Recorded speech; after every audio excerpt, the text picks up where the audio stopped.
All right, we're going to be talking about what is OOUX, what is ORCA, and what is this very first step that is so freaking important and that can actually stand alone, even if you're not practicing the rest of the ORCA process.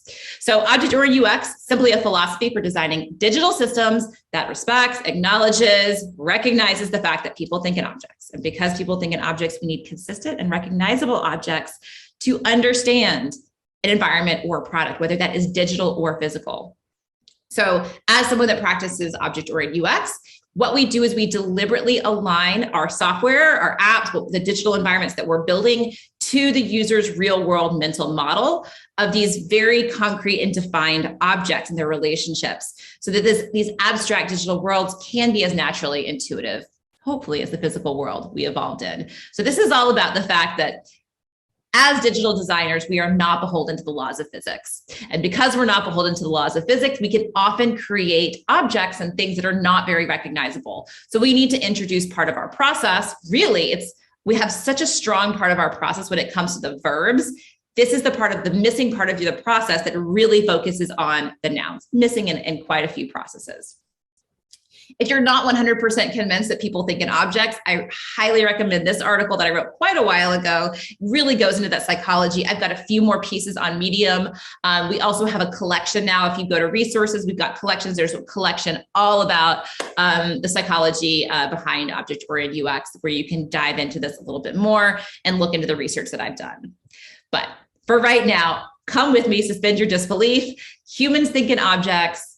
Your users most likely are human, and most likely you are human as well. Your team is human. So the team needs to understand the objects so that we can properly translate that to the objects that our users are needing to understand. So we, the OOUXers, answer these questions, these 4 questions, before we get into designing screens. We make sure we're really clear on this. What are the objects in the user's mental model? What are the objects' relationships to each other? How do they sit in context of each other? What are the affordances of these objects? What do objects call the user to be able to do? What are the calls to action associated with each of these objects? What can users do to the objects, right? And what are the attributes that make up these objects? What's the chemical structure of each of these objects? And this aligns to the very best acronym in the whole wide world, ORCA. So the ORCA process is a beast of a process, but it is scalable and it's adaptable too.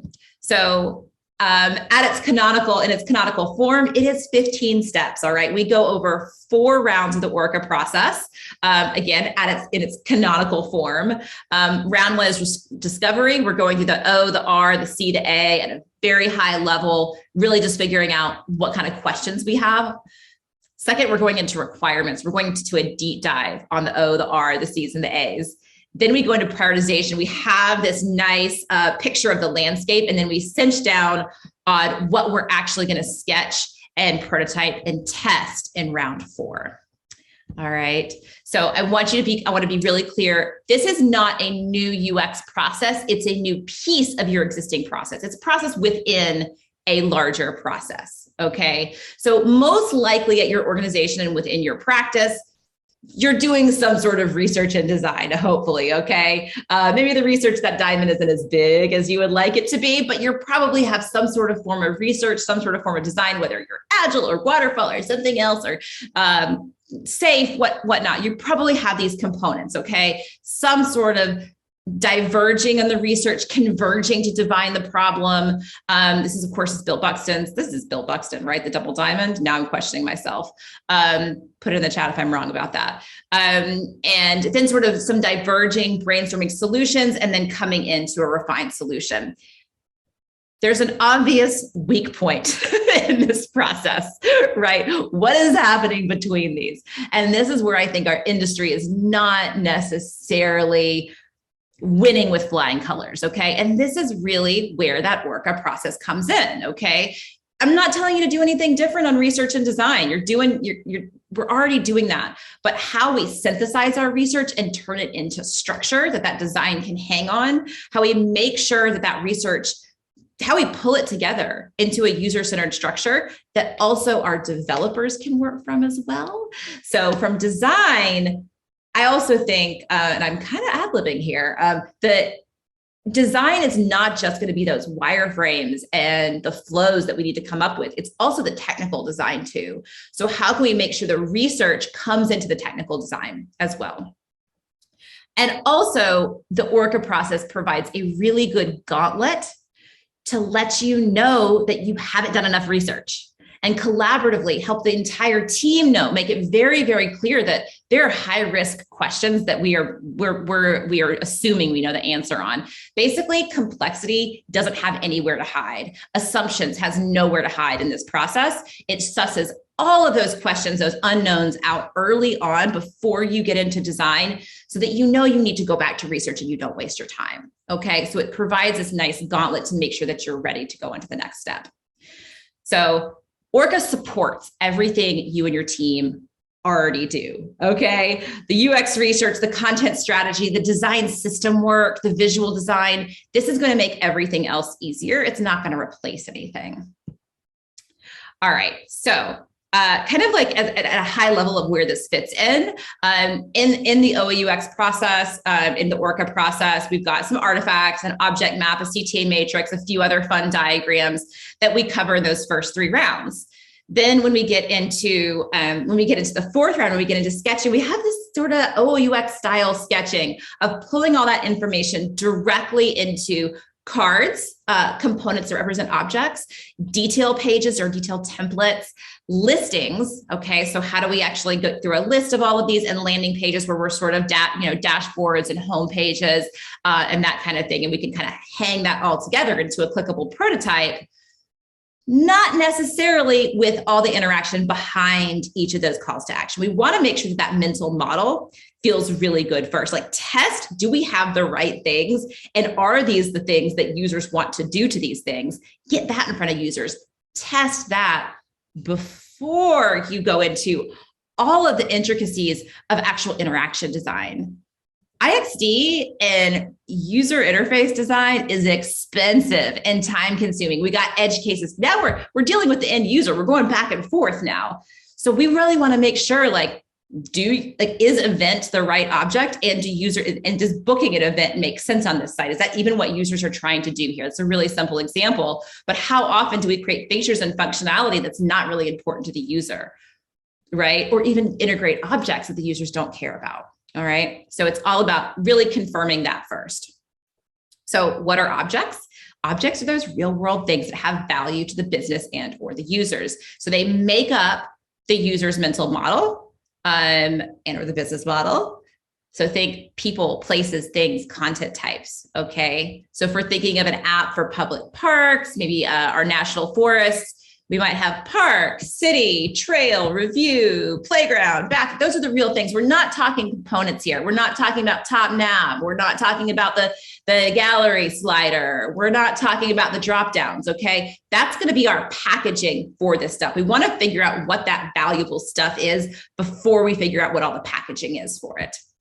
All right, so we've got objects. Interesting.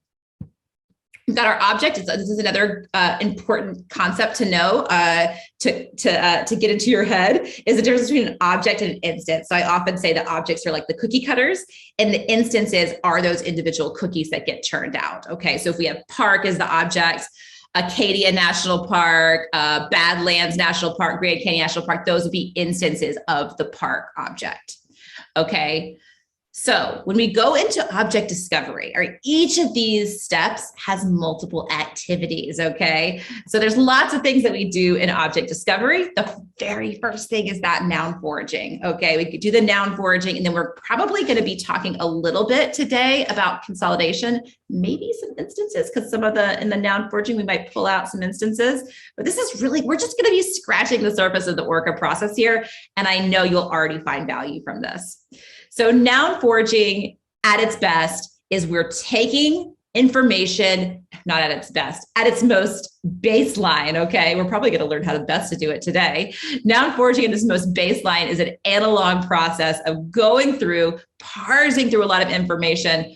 We like to put objects on blue if you haven't already seen. So putting it on blue sticky notes, getting your blue highlighter, your blue crayon, and circle. I love printing a bunch of stuff out. Maybe not the most efficient way to do it. In the certification course, here's Kayla's version of a noun foraging. So she's going through the brief, she's pulling it into objects, she's consolidating it down.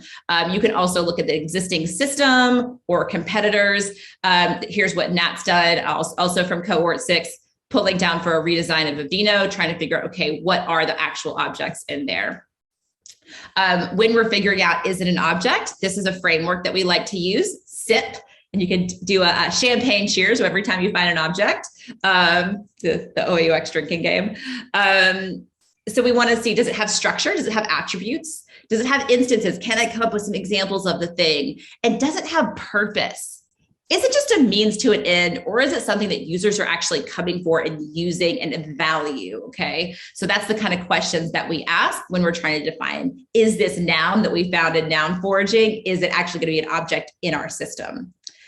So there's lots of fertile ground for noun foraging: desk research, current state analysis, competitive analysis, interviews, either whether that's subject matter expert, stakeholder, customer service interviews, chat logs, your research from your notes from your ethnographic research is really great, and user and stakeholder interviews. And I think Rik is going to be talking about how to kind of clean this up, because we've got to make it into text-based. So something like current state analysis or competitive analysis, we might need to take our notes from that and pull it into this automated noun foraging process.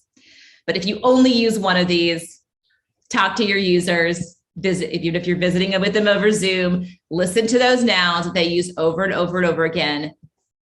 Take that transcript. We're going to use Rik's methodology here and get the robots to do this for you. Get the robots to do the listening for you. So even if you are only doing this one little piece of this piece, there's so much value to this. If only it's for coming up with questions. This is a great place to start to check your understanding. Here's just, I'm not going to read all of these. I'll give you the slides later. Asking questions about those objects is a great way to check your understanding. You better make sure that you understand all those things. Your team should have a common understanding on these things. And you should, as much as possible, be using the user's language. So that we don't end up using 2 words for the same thing or multiple words for different things. We want to make sure that we are consistent in our communication, even just internally, because we're designing complicated things. All right, so at the end of the day, ORCA is really a tool for understanding. And this noun foraging that we're going to be focusing on today is a powerful start to gaining that clarity. Okay, hopefully that was a good overview and tease up Rik. I'm going to pass the torch over to Rik to talk to us about automated noun foraging. Awesome. Thanks, Sophia. Let me just get into screen share. Is that working? Can you see my screen? Yes. Cool. Awesome. Yeah, so we'll be focusing more on that early part of the ORCA process, kind of uncovering nouns and how to work with the data to really get that sussed out. So what I'll do is just start up my slides and walk you through some of this. So there's a lot to be said for manual touching of your content and your nouns and manual processes, but they can be limited in the scale and speed that you might want to get things done in your project.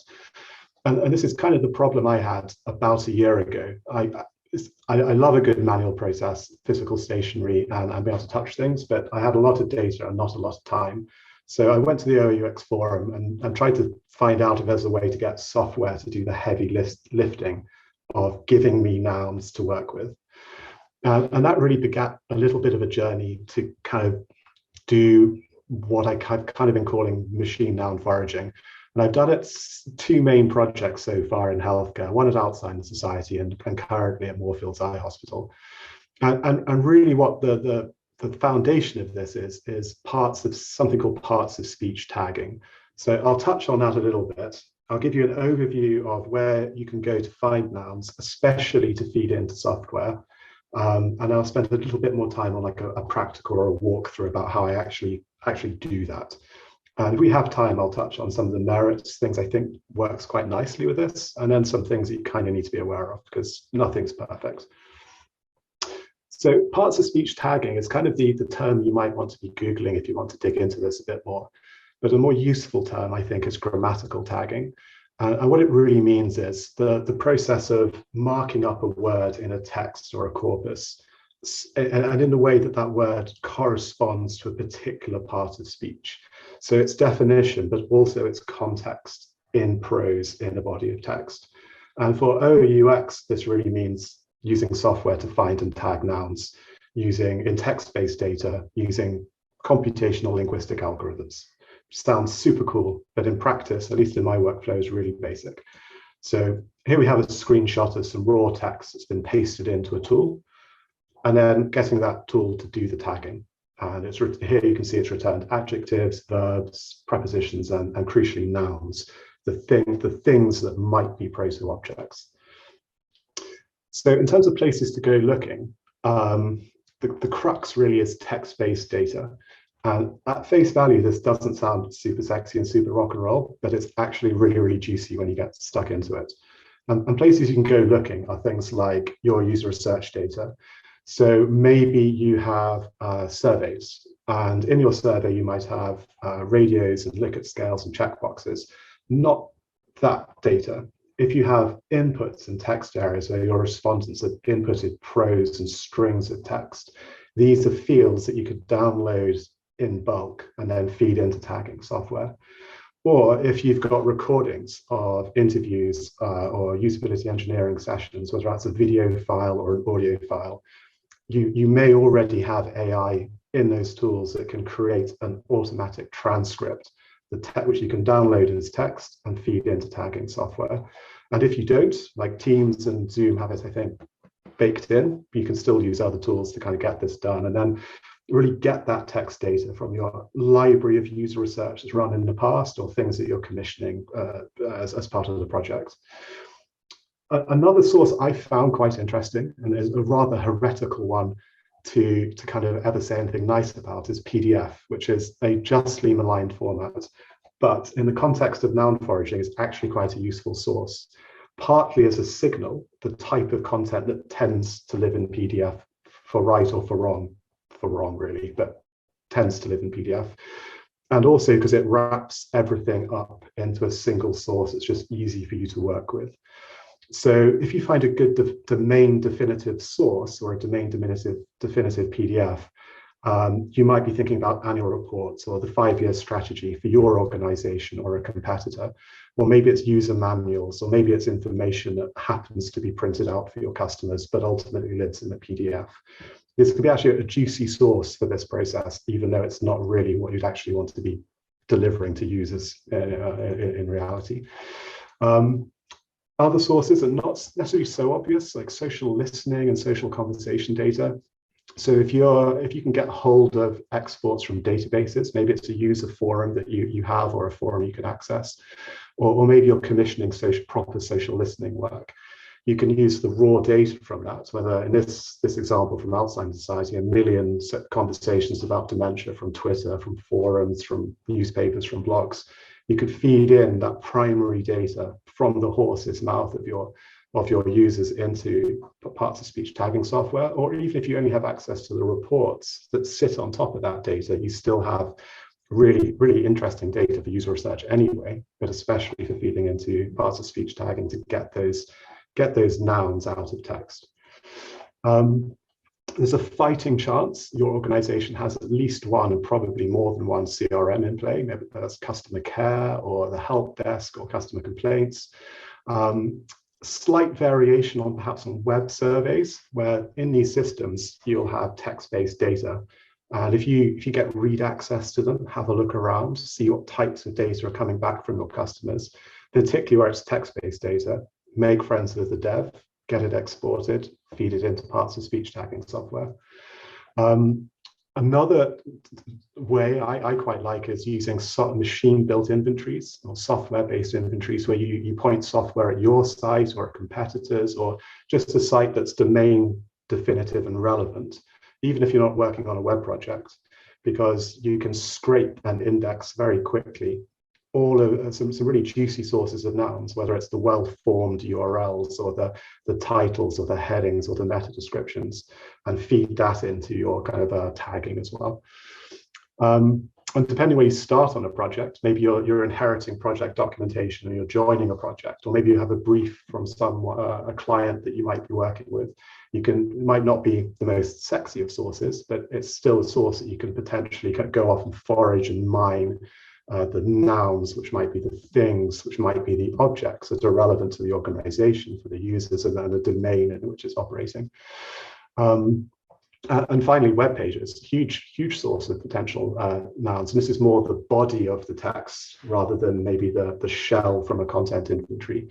So maybe you're going off and manually searching and curating choice cuts of blogs or newspaper articles or conditions, if you're working at a hospital like I am.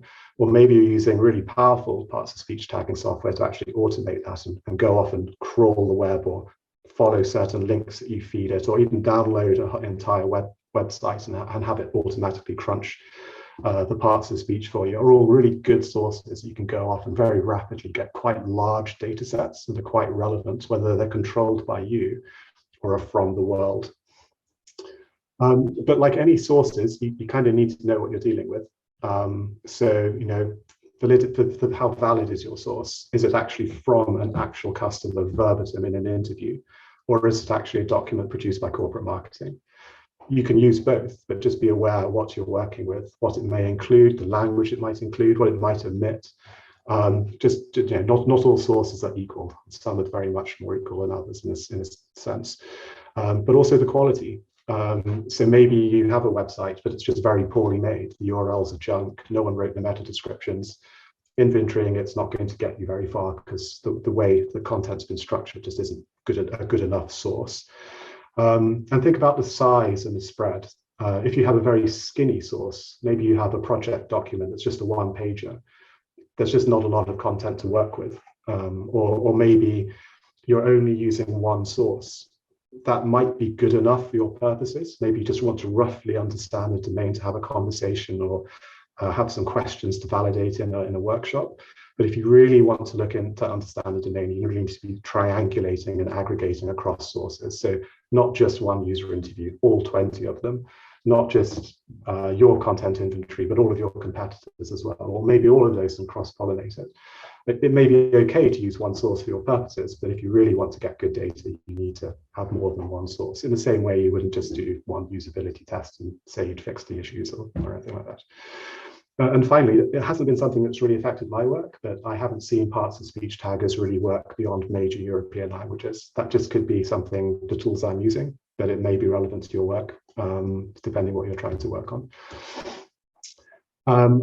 I'll probably skip through this a little bit, but mostly this is something I might do at the very outset when I'm just trying to make sense of the gist, so I know what might be in play to structure some of my thinking, or all the way through to where I actually want to get into the weeds a bit more and set up some more detailed data.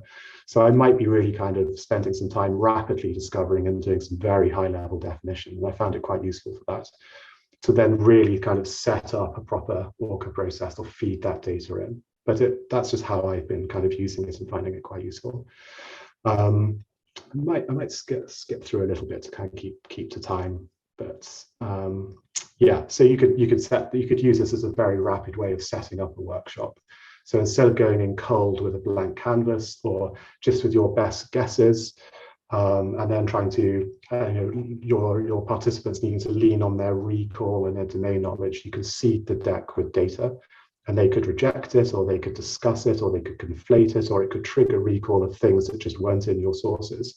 But you kind of very rapidly been able to set up work for validation and different activities.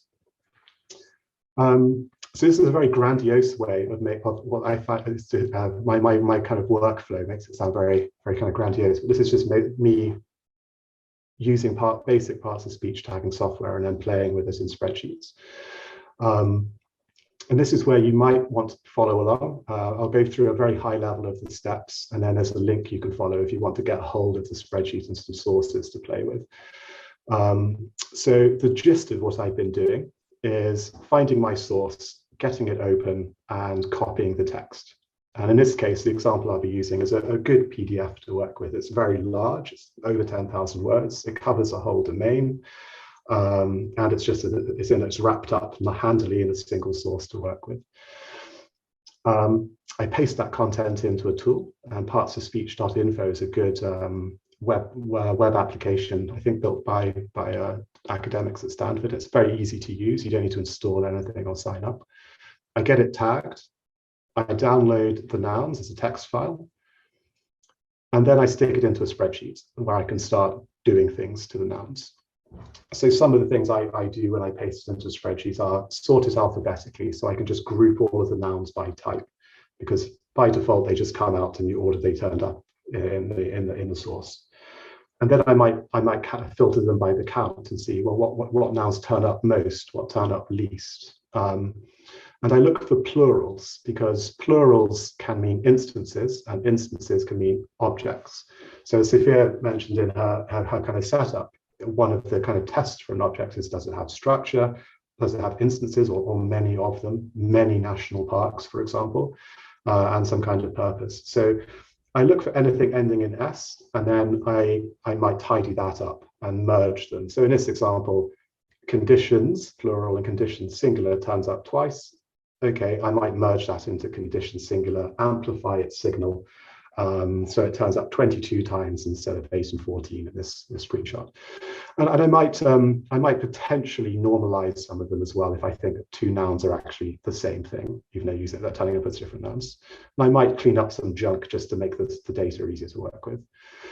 And then you're kind of ready, having normalized and cleaned up the data a little bit, to start digging into some of the patterns. So things I might be looking for are instances. So in this example, CBT, or cognitive behavioral therapy, maybe that is an object, but maybe it's really an instance of maybe treatment for dementia, a type of treatment for dementia. Or carer, well, maybe that is an object, or maybe it's a role, or maybe it's both. I'm not sure, but that's a really juicy question right there for the interviews or the workshops or the validation.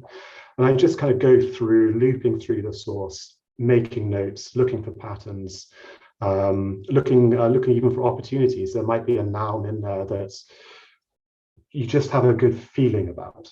Like, it might not be the most frequent, it might be quite a small count, but you've got a good feeling about it, and you can pull that out and start digging into it in subsequent activities. And then ultimately, that, all of these stages, you might decide to stop and go, that's more than I need for what I need to do right now. But ultimately, you could go all the way through and start playing with many sources and counting and looking at the patterns across all of the sources, and going beyond one source. And then all of this is just stuff sets you up to take through to validation. None of this noun counting and analysis is going to tell you what to do. It just is very informative. So you have a very good idea about the questions you might be asking, the assumptions you might have, the things that might be in play, and then you need to carry on your process. So if you want to have a quick go or follow along with me, there's a Google Drive with some of these resources, the PDF, some spreadsheets, if you want to have access to these tools in this session, or to play along afterwards. But what I'll do here is just show you what some of that actually looks like. Where am I? Maybe I'm navigated away. Oh no, there it is. Cool. So here's what's in that Google Drive, at that bit link, OOUX Happy Hour. You've got the source PDF, the nouns, and some spreadsheets. So I've got my source. I open it up. I think I just made a local copy to make this easier in the session. I've copied it onto my clipboard. I've gone across to a good enough but basic tool, which I've actually already done. This is partsofspeech.info. I paste it in. It's quite big. I hit pos tag. It's quite a large source, so it's going to take a couple of seconds for the AI to just chug through all of that data. And here it is, tagging it all up for me. There's a small usability issue with this service. You need to scroll all the way down your corpus, way down to the bottom. And then hidden behind this spanner icon, this kind of mystery meat icon, is a cool histogram and the actual web location to download the nouns so you can actually work on them. So it works really well, but there's a bit of it foxed me when I first used it. I thought I'd have to just manually copy and paste all the nouns out, but you can then download the nouns. That then gives you a text file. So kind of same story again, select all, copy, go across to the spreadsheet. There are two versions here, one for it in Excel if you can't use Google because maybe your workplace, and one in Google Sheets if you can. And then let me just move some of this Zoom Chrome out of the way so I can see. There's some worksheets, but there's only really two that you work on. There's this one with some notes if you want to use this. There's some examples with real content. And then there's these two that you kind of saw in the slides. I paste in the nouns, they get counted, and anything ending in S gets color coded just to make it a bit easier to identify as maybe a plural. So anything with a yellow background is just ending in an S. If you're actually working on things and you want to keep track of things, you can give it a label, linked back where it came from. And now you're ready to start just making sense of it. So one of the first things I do is search by alphabet. There's a load of telephone numbers here. Maybe that's metadata. But you can start seeing, here are some things. Let's take activity. Maybe this is some kind of activity to help someone live with dementia or communicate with someone with dementia, because in this scenario we're working with that source text, the dementia guide. Well, we've got two sets of activity. We've got the singular here, we've got the plural here. So it definitely could be an object. It's got structure. There's many instances probably. It's got some kind of purpose in the domain. So what I do is just normalize that quickly and go, well, actually just singular. That's good enough for me. So now there's 35 of them and it's just bigger and the signal's clearer. And what I might do is go, well, I'm pretty confident that might be an object. And I just tag it up and that might be enough for that. And then off I go, looking for things that are interesting. Maybe advice could be an object. Let's find something that isn't an object. Advisor. Okay, so same story, smaller sample size. We've got 5 advisor singles and 6 advisor plurals. Well, let's just clean that up. So it's just advisor.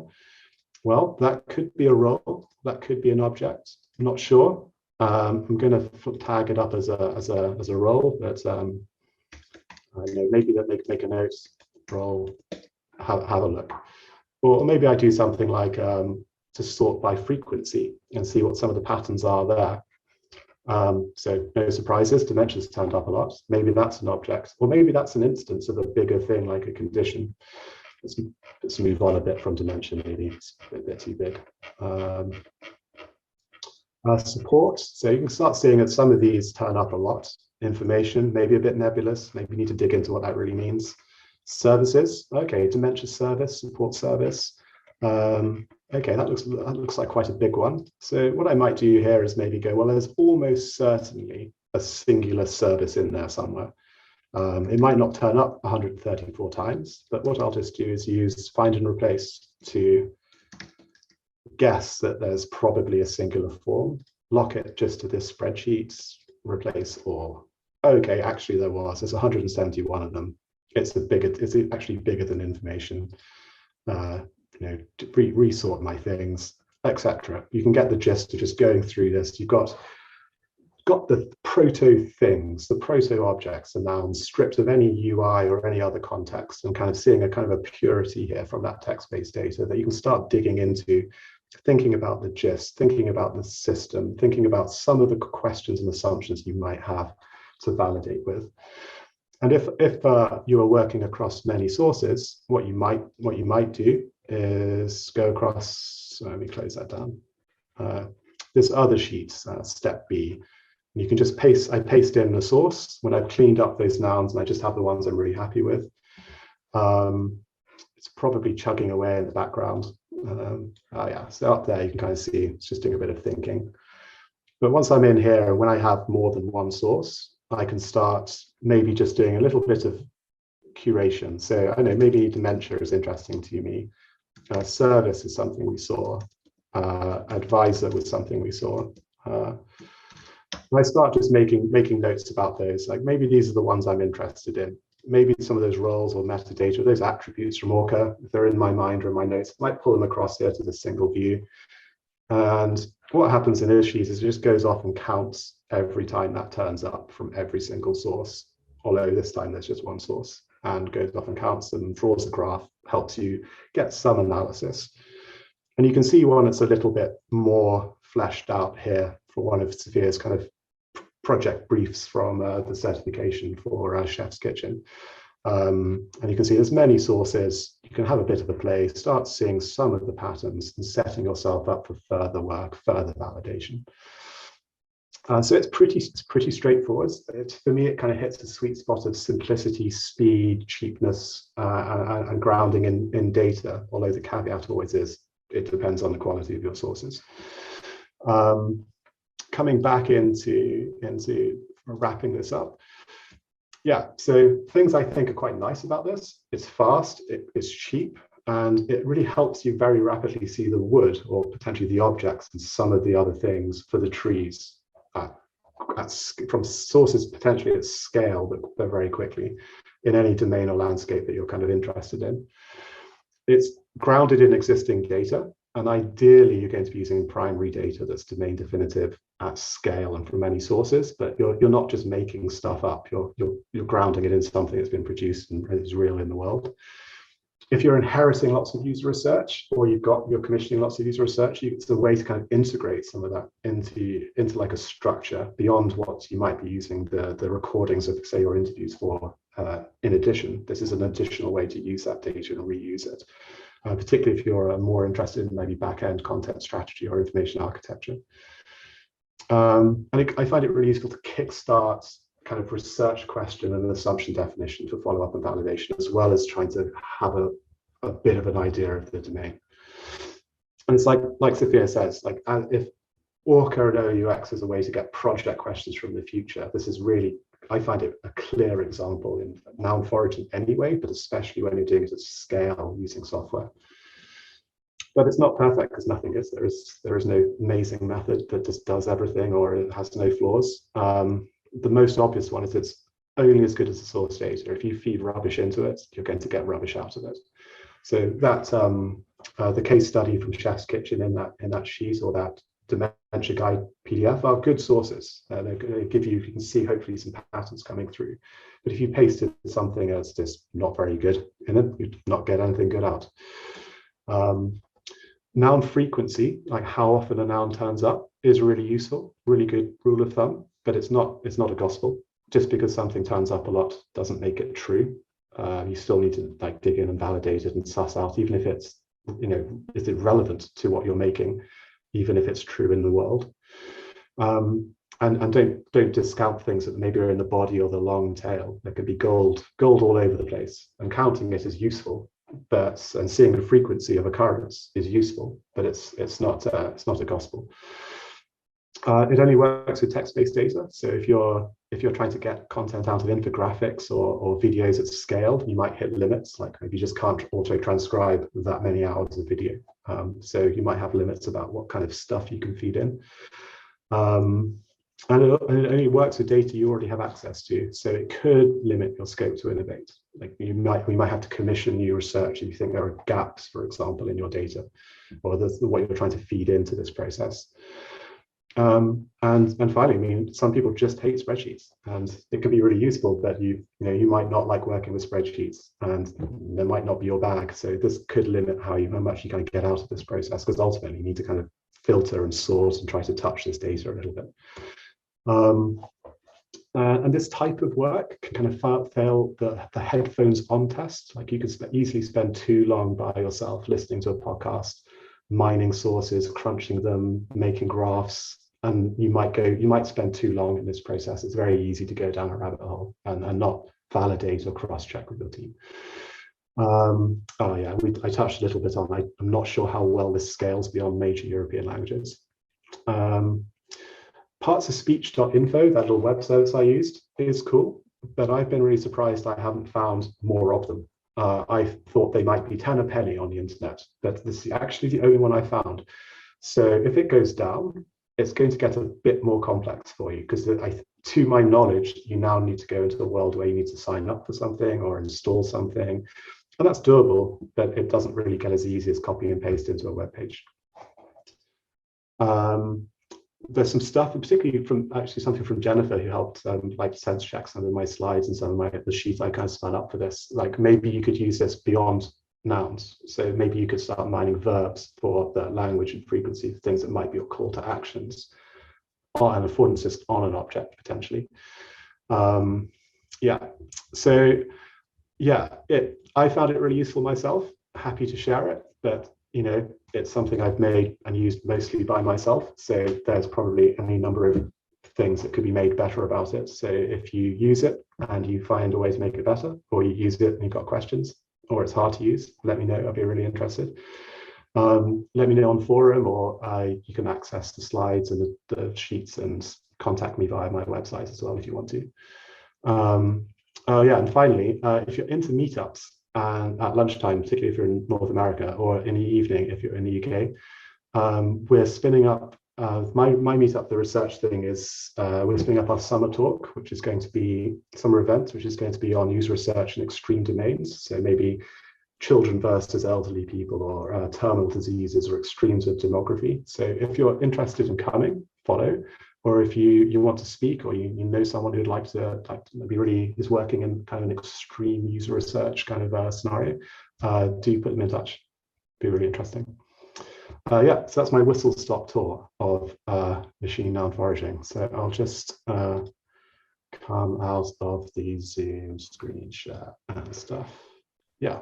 Wonderful. Thank you, Rik. That was so cool. I think we're all very inspired to give that a try. We've got a couple questions for you. Lots of really good questions. Chris has a question on working internationally. Chris, do you want to elaborate just a little bit on your question? Yes, I will. It's I work for an international company, and we sell a product like all of them. And but then from research, we see that, for instance, Sweden works completely different with stuff and how they operate in conjunction with our website than the French do, or the German. So how do you do that then? It's a good question. It's one where it's outside of my practical experience has been UK focused. I'm not sure if anyone else has experience with in a world of OO, or even just beyond OO, in terms of, it sounds like you're getting contradictory data from different markets. I mean, it would be interesting to run this process for those different markets to actually really hone in on the delta. There's the behaviors piece, but also, is it that they're just using different words for the same thing? Like these are actually the same thing, but they're just, different terminology. Or is really like the mental model quite different? I'd be surprised if that was the case, but maybe it is. So actually spinning up different spreadsheets so you can compare and contrast the data coming from, and then maybe do a canonical version where you bring that all together. Yeah, definitely not assume that everyone's the same, I suppose, because you could easily go, well, in English world, this is how it works, and it may be absolutely tip top correct, but the French could just be French and do things completely differently. You wouldn't know unless you went off with things. Yeah, thank you. Cool. There was some talk in the chat, so I jumped into this. Imogen jumped into this too, but is there a risk in just pulling these? Is this taking the nouns out of context? Are we looking at these nouns in a way where there's actually no context? This is from Jane. I suppose you are, and that's a good thing and a bad. It is what it is. I suppose it could be a good thing or a bad thing. Stripping things out of context can be really useful. So a mini example from the first time I used this. It was last year when I was still working at Alzheimer's Society, and some of the nouns that were coming back or proto-objects were reassuring. Things that you would expect, like conditions and treatments and services. Make sense, good to know, and good to have a sense of the frequency. Cool. But then I noticed a noun. It wasn't very numerous, but it was called a noun of tip or tips, like practical tip. And what was really interesting about that is I had never seen that in any of our services until I'd stripped away the pros, the UI, the branding, and it was all over the place. In our factual advice, people going, well, my practical tip for your husband who has forgotten that the teacups are in the cupboard and I can't make a cup of tea anymore, is, well, put a sticker on the cupboard. These kinds of practical or emotional kind of support tips for people living with dementia or people supporting someone with dementia. And it was scattered all over our pros, but I couldn't see the wood for the trees until I'd stripped it all out. Seen in this case, a practical tip as a probable object. And what Alzheimer's Society have been doing since is actually making a new content service of practical tips that are searchable, sortable. People can upvote, people can contribute their own tips. And using ORCA, they can place those tips across outside of this service into factual advice or blog posts or dementia threads or shop products where the tip applies. And what was interesting was by taking out the context, I could actually see data I couldn't see. Now, is that always a good thing or always true? Not necessarily, but there can be pros and cons to stripping things away, I suppose, at least from one of my approaches of using this. Jane, do you have anything to add or any follow-up questions? Not really a follow-up question, but I think Rik mentioned this in his presentation too, being able to validate with stakeholders and not take whatever we find as gospel. I think that's important for me to keep in mind, like the fact that you found that word, but that word was probably validated when you had those workshops. It wasn't something that, was eureka after you found it. So definitely, it gave me a nugget it was an example of something that's just interesting. And I couldn't quite put my finger on it, but I took it into research and validation, and it actually was a thing, and we continued with it, but it might not have been, and it might have been a dead end, but it wasn't. It's a good idea, therefore we will make it, because the road to terrible design is paved with good intentions and assumptions that make sense internally. I think it's that like going back and forth, like this is like taking a bunch of qual information, turning it into quant information, taking that quant information, be like, does this validate? Does this make sense? Does it bring up more questions? Going back to qualitative, and balancing those. And it's not like all the stuff that went into the noun foraging.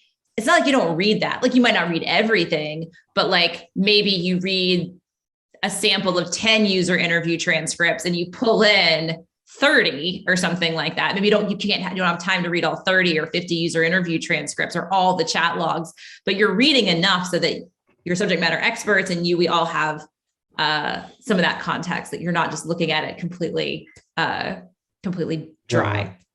And it gives you the raw material to be able to do things. In and of itself, it's just raw material, but it gets you that material quite quickly and from potentially quite good places, so that you can then do other things in your process. So we got 2 more questions. And for y'all that do have a hard stop or another meeting, it is 2 minutes to the half hour. But this might be a tough one, Rik. Oh, crikey. Kind of a technical one. So this is from Paul. How do you handle kind of compound or noun phrases like talking points, or for those in cohort 6, points of interest as an object? Is there a way to clean that up or recognize those? Can you tell me a bit more? Are you saying like nouns that are in a string or something? Yeah, like point of interest is definitely an object that might come up, but it would be separate in this. It would be separated between points and and interests. I can tell you something I'm working on at the moment. So it's the other way around, making compound nouns from singular nouns. So it's maybe similar, but I'm going the other way around.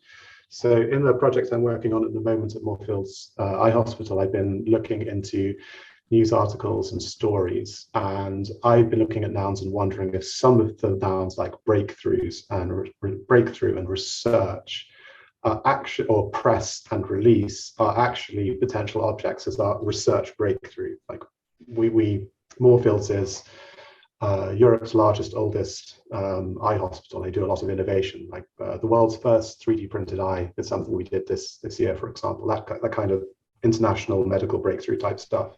So maybe research turning up a lot and breakthrough turning up a lot might be possibly an object of research breakthrough, or it might be, or it might not be. Maybe it's research project, but I have that raw material to then have those. I can pull that out and go, well, maybe this is a thing.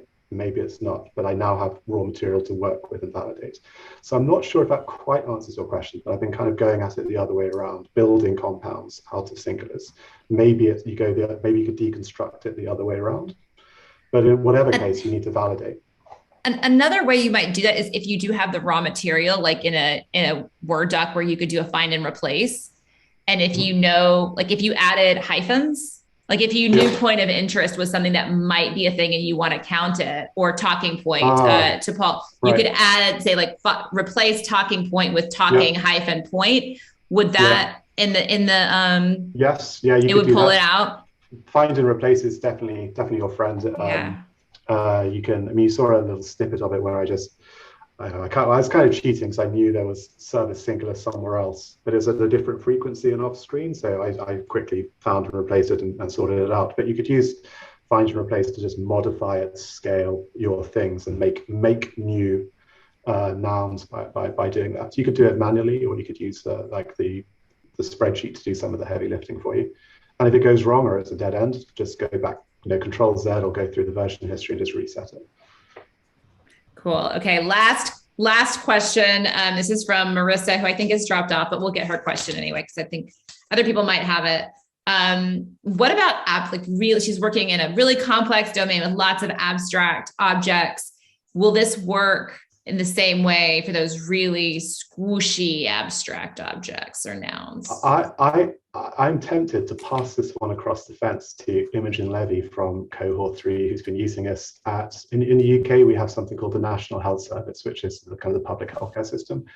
Imogen is from cohort 3, and she's been applying this at accidents and emergency, just like accidents and emergency for all of the accidents and emergencies for England. So I think Imogen might have some practical examples from the last couple of weeks.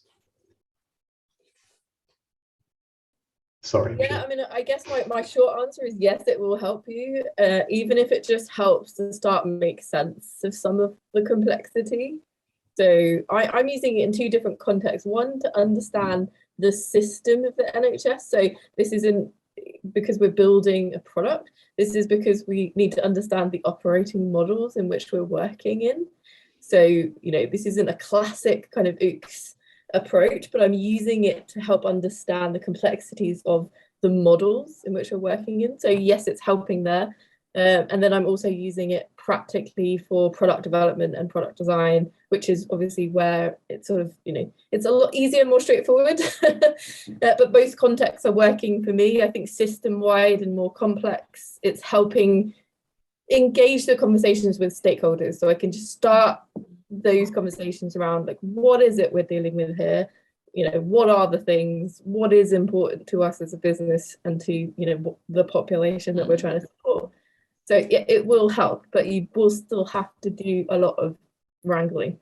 And I'll just add to that, like what I put in the chat is the more the more abstract your objects are, the more important this work is, because you want to make sure you have a really good terminology for it. You use that terminology consistently. You're not calling it service over here and offering over here and benefit over here, even though it's the same thing. So like getting a really nice solid word for that thing and concretizing your abstract objects as much as possible, especially if you live in a world like finance, where we have abstractions of abstractions of abstractions.